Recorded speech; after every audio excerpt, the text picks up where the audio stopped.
Hi, I am Nasrin, architect of Kasara builders. ഒരു builder എന്ന നിലയ്ക്ക് ഒത്തിരി പേർ അവരുടെ വീട് പണിയെക്കുറിച്ചിട്ടുള്ള സംശയങ്ങളും അനുഭവങ്ങളും ഒക്കെ നമ്മളായിട്ട് ഷെയർ ചെയ്യാറുണ്ട്. അപ്പോൾ അതിൽ നിന്നാണ് വീട് പണിയെക്കുറിച്ച് ഒരു ഡീറ്റെയിൽഡ് എക്സ്പ്ലനേഷൻ വീഡിയോ എന്തുകൊണ്ട് ചെയ്തുകൂടാ എന്നൊരു ആശയത്തിലേക്ക് നമ്മൾ എത്തുന്നത്.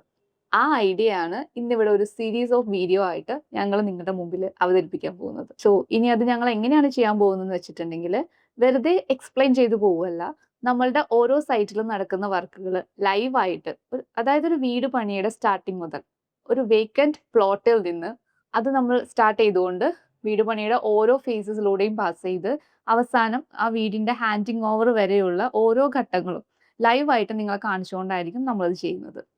കൊച്ചിയിലെ ഏറ്റവും കൂടുതൽ വില്ല പ്രോജക്ട്സ് ചെയ്യുന്ന ഒരു ബിൽഡർ എന്ന നിലയ്ക്ക് അത് ഏറ്റവും നന്നായി നിങ്ങളുടെ മുമ്പിൽ പ്രസന്റ് ചെയ്യാൻ കസാര ബിൽഡേഴ്സിന് സാധിക്കും.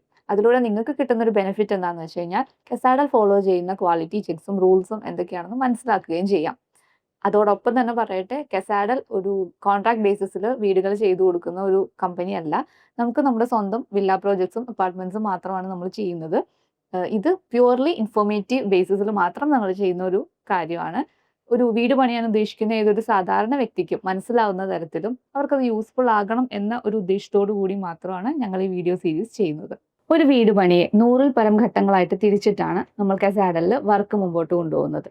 അതിലെ ഫസ്റ്റ് ഫേസ് ആയ പ്ലാനിംഗ് ആൻഡ് ഡിസൈനിങ് എന്ന സെക്ഷനെ പറ്റിയിട്ടാണ് നമ്മുടെ ഇന്നത്തെ വീഡിയോ. അതിൽ തന്നെ basic floor plan, 3D elevation, structural drawing, MEP drawing, opening drawing, sunshade drawing, interior drawings, ഇത്രയധികം ഡ്രോയിങ്സിനെ പറ്റി നമ്മൾ ഈ സെക്ഷനിൽ ഡിസ്കസ് ചെയ്യുന്നുണ്ട്. സോ എന്താണ് ഒരു പ്ലാൻ? ഒരു വീടിന്റെ ഏറ്റവും ഇമ്പോർട്ടൻ്റ് ആയിട്ടുള്ള പാർട്ടാണ് അതിന്റെ പ്ലാൻ എന്ന് പറയുന്നത്. പ്ലാൻ നന്നായാലേ ബേസിക്കലി വീട് നന്നാകുള്ളൂ. നമ്മളൊരു പ്ലാൻ ചെയ്യിക്കുമ്പോൾ കൺസിഡർ ചെയ്യേണ്ട ഒരുപാട് കാര്യങ്ങളുണ്ട്. അതിന്റെ സെറ്റ് ബാക്ക് ഡിസ്റ്റൻസ് നോക്കണം. അപ്പോൾ എന്താണ് സെറ്റ് ബാക്ക് എന്നും കൂടി പറയേണ്ടി വരും. സെറ്റ് ബാക്ക് എന്ന് പറയുമ്പോൾ നമ്മളുടെ പ്ലോട്ടിന്റെ അതിരിൽ നിന്നും നമ്മുടെ വീടിന്റെ ഔട്ടർ വാളിലേക്കുള്ള ഡിസ്റ്റൻസ് ആണ്. നമ്മൾ വിടേണ്ട കുറച്ച് ഡിസ്റ്റൻസ് ഉണ്ട്. ആ ഡിസ്റ്റൻസ് ആണ് സെറ്റ് ബാക്ക്. അത് ഫ്രണ്ടിൽ ഒരു 3 മീറ്റർ, ബാക്കിൽ 2 മീറ്റർ, ഓരോ സൈഡിലും 1 മീറ്റർ വെച്ച് കുറച്ച് സ്പേസ് വിട്ടിട്ട് അതിനകത്ത് വേണം നമ്മളുടെ വീട് പണിയാനായിട്ട്. സോ അപ്പോൾ ഈ റൂൾസ് എല്ലാം ഫോളോ ചെയ്ത് അത് ഫോളോ ചെയ്തുകൊണ്ട് വേണം നമ്മൾ പ്ലാൻ തയ്യാറാക്കാനായിട്ട്. സോ നമുക്ക് ഏതെങ്കിലും ഒരു, നമ്മളിപ്പോൾ നോർമലി പല ആളുകളും ചെയ്യുന്ന പോലെ ഫേസ്ബുക്കിലും സോഷ്യൽ മീഡിയാസിലും ഒക്കെ കിട്ടുന്ന ഏതെങ്കിലും ഒരു പ്ലാൻ വെച്ചുകൊണ്ട് നമുക്ക് വീട് പണിയാൻ പറ്റില്ല. അതിന് കാരണം ഓരോരുത്തരുടെ പ്ലോട്ടും ഡിഫറെൻ്റ് ആയിരിക്കും. ആ പ്ലോട്ടിന് അനുയോജ്യമായിട്ടുള്ള രീതിയിൽ അതിനകത്ത് പ്ലാൻ സെറ്റ് ചെയ്യണം എന്നുണ്ടെങ്കിൽ അത് നമ്മൾ സെപ്പറേറ്റ് ആയിട്ട് വരച്ചെടുക്കേണ്ട തന്നെ വരും. സോ അത് എക്സ്പീരിയൻസ്ഡ് ആയിട്ടുള്ള ആർക്കിടെക്റ്റിനെ ഉപയോഗിച്ചോ എഞ്ചിനീയറെ കൊണ്ടോ വരപ്പിക്കുന്നത് തന്നെയാണ് എപ്പോഴും നല്ലത്. നോർമലി ഓട്ടോക്യാഡ് എന്ന് പറയുന്ന സോഫ്റ്റ്വെയറിലാണ് നമ്മൾ പ്ലാൻസ് വരയ്ക്കുന്നത്. ഇനി നമുക്കത് പുറത്തൊരു ആർക്കിടെക്റ്റിനെ കൊണ്ട്, ഒരു നല്ലൊരു ആർക്കിടെക്റ്റിനെ കൊണ്ട് ചെയ്യിക്കാനായിട്ട് ഏകദേശം 30 to 40 rupees per square feet ആണ് റേറ്റ് വരുന്നത്.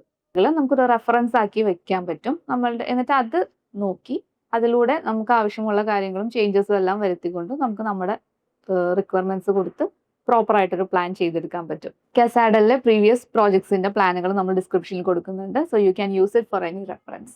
സെറ്റ് ബാക്ക് കറക്റ്റ് ചെയ്ത് കഴിഞ്ഞാൽ പിന്നെ നമ്മൾ ചെക്ക് ചെയ്യുന്നത് വാസ്തുവാണ്.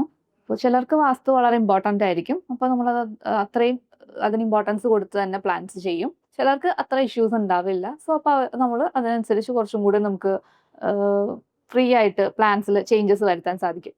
ഇതെല്ലാം ക്ലയൻസിനെ ഡിപ്പെൻഡ് ചെയ്തിരിക്കുന്ന കാര്യങ്ങളാണ്. ഇനി കോസ്റ്റ് എഫക്റ്റീവ് ആയിട്ട് വീട് പണിയുമ്പോൾ നമുക്ക് ചെയ്യാൻ പറ്റുന്ന കുറച്ച് കാര്യങ്ങൾ.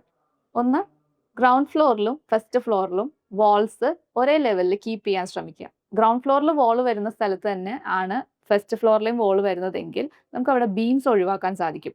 ബീംസ് എന്ന് പറയുന്നത് നമ്മളുടെ കോസ്റ്റ് കുറച്ച് അധികം ചിലവാകുന്ന ഒരു കാര്യമായതുകൊണ്ട് ബീംസ് ഒഴിവാക്കി കഴിഞ്ഞാൽ നമ്മളുടെ കുറച്ച് ഒരു കോസ്റ്റ് കട്ടിങ്ങിന് അത് ഹെൽപ്പ് ചെയ്യും.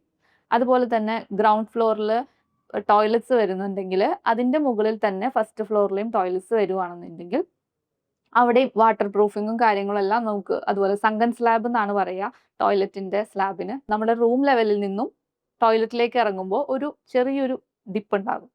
ആ ഡിപ്പ് നമുക്ക് ഫസ്റ്റ് ഫ്ലോറിലേക്ക് വരുമ്പോൾ അത് സ്ലാബിൽ, നമ്മുടെ ഗ്രൗണ്ട് ഫ്ലോറിന്റെ റൂഫ് സ്ലാബിലും അത് വരും. സോ അതെല്ലാം ഗ്രൗണ്ട് ഫ്ലോറിലെ ടോയ്ലറ്റിന്റെ മുകളിൽ തന്നെ ആ ടോയ്ലറ്റും വരുവാണെന്നുണ്ടെങ്കിൽ അതും കുറച്ച് ബെനിഫിറ്റ് ആയിരിക്കും. അതുപോലെ തന്നെ ഇമ്പോർട്ടൻ്റ് ആയിട്ടുള്ള മറ്റൊരു കാര്യമാണ് സ്പേസ് പ്ലാനിംഗ് എന്ന് പറയുന്നത്.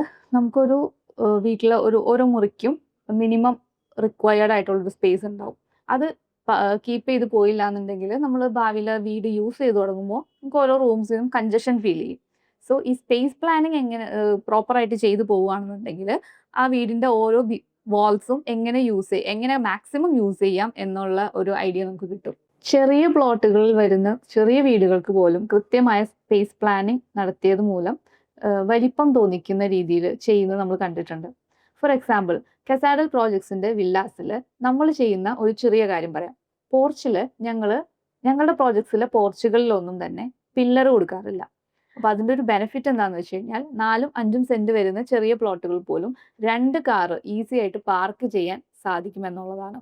പില്ലർ ഇല്ലാതെ കാന്റിലിവർ സ്ലാബ് കൊടുത്തിട്ടാണ് നമ്മുടെ പോർച്ചസ് ചെയ്യുന്നത്. അപ്പോൾ സെറ്റ് ബാക്ക് ഡിസ്റ്റൻസ് വരുന്ന സ്പേസും കൂടെ നമുക്ക് പാർക്കിങ്ങിലേക്കായിട്ട് കിട്ടും. ഒരു വീട്ടിൽ മിനിമം 2 കാറ് പാർക്ക് ചെയ്യാനുള്ള സ്പേസ് കൊടുക്കുന്നതാണ് ഐഡിയൽ കണ്ടീഷൻ എന്ന് പറയുന്നത്. അതിൽ ഒരു കാറിന് നമുക്ക് മിനിമം 2 മീറ്റർ വീതി വേണം. അപ്പോൾ 2 കാറിന് 4 മീറ്റർ. ഇതിൽ നമ്മുടെ പില്ലർ ഇല്ലാത്തത് കൊണ്ട് നമുക്ക് അതിന്റെ സൈഡിൽ വരുന്ന സെറ്റ് ബാക്കും ഒരു 1.5 മീറ്റർ സെറ്റ് ബാക്ക് ഡിസ്റ്റൻസും കൂടെ കിട്ടുമ്പോൾ നമുക്ക് പ്രോപ്പറായിട്ട് അവിടെ 2 കാർ ഈസി ആയിട്ട് പാർക്ക് ചെയ്യാൻ പറ്റും. അതുപോലെ ഫ്രണ്ടിൽ ഒരു 3 മീറ്റർ സെറ്റ് ബാക്കും കൂടെ വരുന്നതുകൊണ്ട് വണ്ടി അവിടെ തന്നെ ഇട്ട് തിരിക്കാനും പുറത്തേക്ക് എടുക്കാനും എല്ലാം വളരെ ഈസിലി പോസിബിൾ ആണ്. സ്പേസ് പ്ലാനിങ്ങിന്റെ ഒരു ചെറിയ എക്സാമ്പിൾ മാത്രമാണ് ഞാനിപ്പോൾ ഇവിടെ പറഞ്ഞത്. അതിനെ പറ്റിയിട്ടുള്ള ഡീറ്റെയിൽഡ് വീഡിയോ നമുക്ക് നെക്സ്റ്റ് എപ്പിസോഡിൽ കാണിക്കാം. ഇനി നമ്മൾ തിരിച്ച് പ്ലാൻസിലേക്ക് തന്നെ വരികയാണ്. അപ്പോൾ നമ്മൾ ആദ്യം പ്ലാൻ സെറ്റാക്കി കഴിഞ്ഞാൽ പിന്നീട് നമ്മൾ അതിൻ്റെ 3D എലിവേഷൻ ചെയ്യാൻ വേണ്ടിയിട്ട് കൊടുക്കും. 3D എലിവേഷൻ എന്ന് പറയുമ്പോൾ അത് നമ്മുടെ വീടിൻ്റെ ഒരു എക്സ്റ്റീരിയർ വ്യൂ, ഏകദേശം നമ്മുടെ വീട് എങ്ങനെ ഇരിക്കും എന്ന് അറിയാൻ വേണ്ടിയിട്ടാണ് നമ്മൾ 3D ചെയ്യുന്നത്. ഒരു പ്ലാനിൽ തന്നെ നിങ്ങൾക്ക് ഡിഫറെൻറ്റ് ടൈപ്പ് ഓഫ് എലിവേഷൻ ചെയ്യാൻ പറ്റും. ചിലർക്ക് ട്രഡീഷണൽ കൈൻഡ് ഓഫ് വീടായിരിക്കും താല്പര്യം, അപ്പോൾ ട്രഡീഷണൽ ലുക്ക് വരുന്ന രീതിയിൽ ചെയ്യാം. ഇനി ചിലർക്ക് കണ്ടംപററി സ്റ്റൈല്, ചിലർക്ക് കൊളോണിയൽ സ്റ്റൈല്, അങ്ങനെ ഓരോ ഡിഫറെൻറ്റ് ടൈപ്സ് ഓഫ് എലിവേഷൻ നമുക്ക് ഒരു പ്ലാനിൽ തന്നെ പോസിബിൾ ആണ്. 3ds Max, Revit, Lumion പോലുള്ള സോഫ്റ്റ്വെയർസ് ഉപയോഗിച്ചിട്ടാണ് നമ്മൾ 3D ചെയ്യുക. അത് പുറത്ത് നിങ്ങളിപ്പോൾ ഒരു 3D ചെയ്യുന്നതിന് ഏകദേശം ഒരു 3000 രൂപ മുതലാണ് സ്റ്റാർട്ടിങ് റേറ്റ് വരുന്നത്. അതൊരു വ്യൂവിനുള്ള റേറ്റ് ആണ്. 3D എലിവേഷൻ ചെയ്യുന്നതോടൊപ്പം തന്നെ നിങ്ങൾക്ക് ബിൽഡിംഗ് പെർമിറ്റിന് വേണ്ടിയിട്ടും അപ്ലൈ ചെയ്യാൻ പറ്റും. അപ്പോൾ അതിന് ആവശ്യമായിട്ടുള്ള കാര്യങ്ങൾ എന്തൊക്കെയാണ് എന്നുള്ള വീഡിയോ ഞങ്ങളിവിടെ ഐ ബട്ടണിൽ കൊടുത്തേക്കാം, അതൊന്ന് കണ്ടാൽ മതി. പ്ലാനും 3Dയും സെറ്റ് ആയി കഴിഞ്ഞാൽ നെക്സ്റ്റ് നമ്മൾ ചെയ്യുന്നത് സ്ട്രക്ചറൽ ഡ്രോയിങ്സ് ആണ്. അതായത് foundation drawing, beam and slab layout, lintel drawings, ഇതെല്ലാമാണ് സ്ട്രക്ചറൽ ഡ്രോയിങ്സിൽ വരുന്നത്. സ്ട്രക്ചറൽ എഞ്ചിനീയേഴ്സിന്റെ ഹെൽപ്പോട് കൂടിയാണ് നമ്മൾ പ്രിപ്പയർ ചെയ്യുന്നത്. സോ നമ്മുടെ വീട്ടിൽ ഏത് ടൈപ്പ് ഓഫ് ഫൗണ്ടേഷൻ ആണ് യൂസ് ചെയ്യുന്നത് എന്നതിനെ ഡിപ്പെൻഡ് ചെയ്തിട്ടായിരിക്കും നമ്മുടെ ഫൗണ്ടേഷൻ ഡ്രോയിങ് വരിക. അതുപോലെ തന്നെ നമ്മുടെ വീട്ടിൽ എവിടെയൊക്കെ ബീംസ് വരുന്നുണ്ട്, നമ്മൾ കൊടുക്കുന്ന സ്ലാബുകളുടെ, അതായത് റൂഫ് സ്ലാബിന്റെ നീളം, വീതി, അതിനകത്ത് നമ്മൾ കൊടുക്കുന്ന കമ്പികൾ, അതിന്റെ ക്വാണ്ടിറ്റി, അങ്ങനെ ഇതിനെല്ലാം എക്സ്പ്ലെയിൻ ചെയ്യുന്ന ഒരു ഡ്രോയിങ് ആയിരിക്കും beam and slab Leh out എന്ന് പറയുന്നത്. അതുപോലെ നമ്മുടെ വിൻഡോയുടെ കൂടെ മുകളിൽ നമ്മൾ കൊടുക്കുന്ന ലിൻഡൽ, അതിനെ ഇൻഡെപ്ത് ആയിട്ടുള്ള ഡീറ്റെയിൽഡ് ആയിട്ട് എക്സ്പ്ലെയിൻ ചെയ്യുന്ന ഒരു ഡ്രോയിങ് ആയിരിക്കും ലിൻഡൽ ഡ്രോയിങ്സ്. ഇതാണ് സ്ട്രക്ചറൽ ഡ്രോയിങ്സിനകത്ത് വരുന്ന കാര്യങ്ങൾ. നെക്സ്റ്റ് വരുന്നതാണ് MEP ഡ്രോയിങ്സ്, അതായത് electrical and plumbing drawing. Electrical wire നമ്മുടെ വീട്ടിലൂടെ പാസ് ചെയ്യുന്ന ഓരോ ഇലക്ട്രിക്കൽ പോയിന്റ്സും എവിടേക്കാണ്, അതുപോലെ ഇപ്പോൾ കിച്ചണിലാണെങ്കിൽ തന്നെ നമ്മുടെ fridge, mixie, hood and hob, water purifier, അങ്ങനെ ഓരോന്നിനും ഓരോ പോയിന്റ്സ് ക്ലിയർ ആയിട്ട് മെൻഷൻ ചെയ്ത് നമ്മൾ പ്രിപ്പയർ ചെയ്യുന്ന ഇലക്ട്രിക്കൽ ഡ്രോയിങ്സ് എന്നൊക്കെ പറയുന്നത് അത് നമുക്ക് വളരെ യൂസ്ഫുൾ ആണ്. അപ്പോൾ ഭാവിയിൽ ഒരു മിസ്റ്റേക്ക് വരാതെ ഇരിക്കാൻ വേണ്ടിയിട്ട് ഇത്തരം ഡ്രോയിങ്സ് നമ്മളെ നല്ല രീതിയിൽ ഹെൽപ്പ് ചെയ്യും.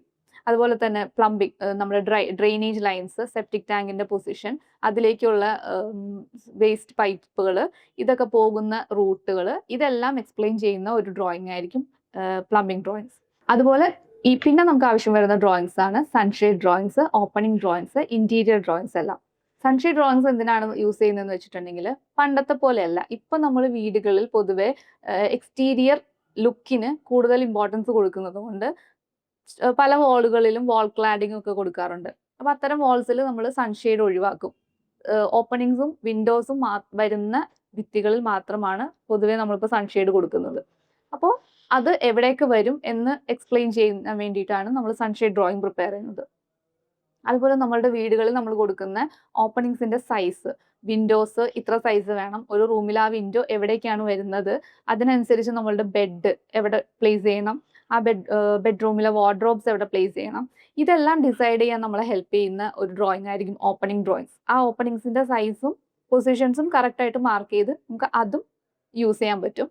പിന്നെ ഇന്റീരിയർ ഡ്രോയിങ്ങിലേക്ക് വരുമ്പോൾ നമ്മളെല്ലാം കഴിഞ്ഞ് ഫൈനലി ഒരു ഇന്റീരിയേഴ്സ് ഫോൾ സീലിങ്ങും കാര്യങ്ങളൊക്കെ ചെയ്യുമ്പോൾ ഒരു TV യൂണിറ്റിന്റെ സൈസ്, വാർഡ്രോബിന്റെ സൈസ്, അത്തരം കാര്യങ്ങൾ എല്ലാം ചെയ്യാൻ വേണ്ടിയിട്ടാണ് ഇന്റീരിയർ, അതിന്റെ മെഷർമെന്റ്സും കാര്യങ്ങളെല്ലാം തന്നെ മെൻഷൻ ചെയ്യുന്ന ഡ്രോയിങ് ആയിരിക്കും ഇന്റീരിയർ ഡ്രോയിങ്സ്. സോ ഇത്രയൊക്കെ ഡ്രോയിങ്സ് ആണ് നമ്മൾ വീട് പണിക്കായിട്ട് നമുക്ക് ആവശ്യം വരിക. ഇത്രയും ഡ്രോയിങ്സ് നമ്മൾ ഓൾറെഡി സെറ്റ് ചെയ്ത് വെച്ച് കഴിഞ്ഞാൽ പിന്നീട് നമ്മൾ വീട് പണി വളരെ സ്മൂത്ത് ആയിട്ട് ബാക്കിയുള്ള വർക്ക് നമുക്ക് കൊണ്ടുപോകാൻ സാധിക്കും. ഈ ഒരു ഫേസിൽ തന്നെ നമുക്ക് ഇതിനകത്ത് എന്തെങ്കിലുമൊക്കെ ചേഞ്ചസ് വരുത്തണമെങ്കിൽ വരുത്തുകയും ചെയ്യാം. ഫോർ എക്സാമ്പിൾ ഇപ്പോൾ ഒരു ഇലക്ട്രിക്കൽ പോയിന്റ് മാറ്റി കൊടുക്കണം, അല്ലെങ്കിൽ ഇപ്പോൾ ഒരു വിൻഡോയുടെ സൈസ് ഒന്ന് ചേഞ്ച് ചെയ്യണം. അതുപോലുള്ള ചെറിയ ചെറിയ ചേഞ്ചസ് ഒക്കെ വലിയ ബുദ്ധിമുട്ടില്ലാതെ കൊണ്ടുപോകാൻ നമുക്ക് സാധിക്കും. ഇത്രയും ആയിക്കഴിഞ്ഞാൽ നമ്മളുടെ കൺസ്ട്രക്ഷന്റെ ഫസ്റ്റ് ഫേസ് നമ്മൾ കംപ്ലീറ്റ് ചെയ്തു. ഇനി ഇതിനകത്ത് നമ്മൾ പറയാത്ത 2 ടോപ്പിക്സ് കൂടെ ഉണ്ട്. ഒന്ന് സ്പേസ് പ്ലാനിങ്ങും പിന്നെ 2 എസ്റ്റിമേഷനും ആണ്. അതായത് നമ്മുടെ വീട് പണിയാൻ ടോട്ടൽ എത്ര കോസ്റ്റ് വരും എന്നറിയാൻ വേണ്ടിയിട്ടാണ് നമ്മൾ എസ്റ്റിമേറ്റ് എടുക്കുന്നത്. സോ അതിനെ പറ്റിയിട്ട് നമുക്ക് അടുത്ത വീഡിയോയിൽ ഡിസ്കസ് ചെയ്യാം. നമ്മളുടെ ഈ ഫുൾ വില്ല വീഡിയോ സീരീസ് മുടങ്ങാതെ കിട്ടാൻ വേണ്ടിയിട്ട് നമ്മുടെ ചാനൽ ഒന്ന് സബ്സ്ക്രൈബ് ചെയ്തേക്കുക. സോ നെക്സ്റ്റ് വീഡിയോയിൽ കാണാം. അതുവരെ സ്റ്റേ ട്യൂൺ, സ്റ്റേ ഹാപ്പി.